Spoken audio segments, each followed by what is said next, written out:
Without using complicated formulas, you can automatically simplify data in a worksheet using the paste special command. For cleaner presentation, you may want to summarize the data in this table from full numbers to millions of dollars instead.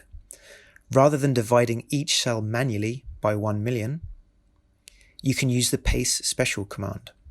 First, type the amount you want to divide the data by, and then right-click and copy the cell. Next, select the data range you want to simplify, being careful not to select the bottom row, which sums the data. Right-click, press Paste Special, and choose Paste Special again. In Operation, select the function you want to use. Here, you want to divide all data by the 1 million number you copied earlier. Once your data has been simplified, you can change the width of the columns and delete the cell you copied. Remember also to change the units on the table.